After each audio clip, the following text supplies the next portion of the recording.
Hi, my name is Malene. And I'm Jess. And today we're going to be reacting to mental health myths. All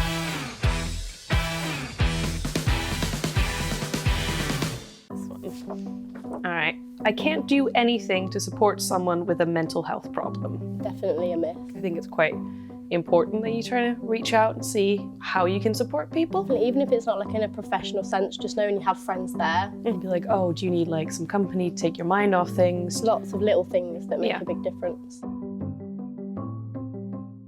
I feel like that lines up with my experiences as well. I think especially the asking twice, because usually if someone just goes, oh, are you all right? You just kind of go, yeah, I'm fine. Yeah. Whereas if someone asks again, then you're more likely to actually open up and talk about. So I think maybe trying to like find moments where you can be like, so how are you actually? You can't recover from mental health problems. There are definitely times where like life's really good and it's not really a big issue, and then other times it can just sort of come from nowhere. I feel like recover is a very strong term. Yeah. It sounds a little scary because a lot of mental health things are something that you will have like throughout the rest of your life, but it's things that you can learn to manage. Yeah, definitely. And it doesn't necessarily mean that it will like ruin your life.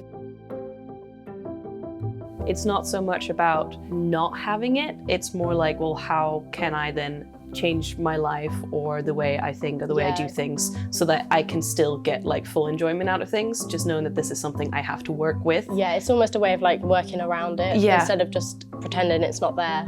People with mental illness aren't able to work. If it's quite severe, obviously there is times when you're in that sort of mental space where it is difficult just to do everyday things like going to work. However, in my experience, I find actually keeping myself busy and like going to uni, having a job, keeps me kind of better when I'm busy than if I'm kind of sat around doing nothing. Having somewhere to like show up to and something that you need to do has gotten me out of the room and actually doing something. Yeah, a lot of workplaces as well now are a lot more like, they know more about it, so they're a lot more kind of understanding if you are. Most people probably at some point in their life struggle with mental health, and yet most people are still in jobs. If that statement applied to every mental illness, then we wouldn't have many people working. A very small workforce. Mental health problems are rare. Oh. Like, I'm very open with my friends about like the things I go through, and they're the same with me, and a lot of my friends have some sort of mental health issue. Yeah.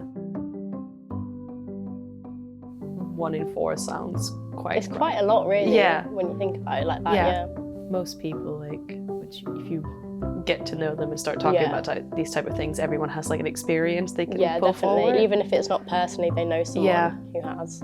One of the things that these kind of myths showed is just how many people this actually affect. Yeah, definitely. Especially if like your friend's going through a hard time, you kind of need to almost educate yourself a little bit more so that you are able to help them in the right sort of ways. Yeah, and I also think like as students, I think a lot of people can feel the effects of like mental health and like mental illnesses because there's a lot of like stressful things going on. Yeah, especially when you first move to uni, it can be quite lonely, being aware of that and making sure you're there. Even for like your flatmates, even if you're not close, just knowing that there is someone you can speak to if you are going through a tough time. Yeah, there's different workshops that like the Wellbeing Centre has about like homesickness, and you can go talk to them and stuff. Wellbeing are really good, like if you have any issues, like you can always go in there. It's important that people kind of reach out to people who are like professionally trained. Yeah, definitely. If it gets to a point where you do feel like you can't manage, like the GP or the Wellbeing are really good places to go. Yeah. I went to the GP, hear about it, and they were really good. Yeah, yeah.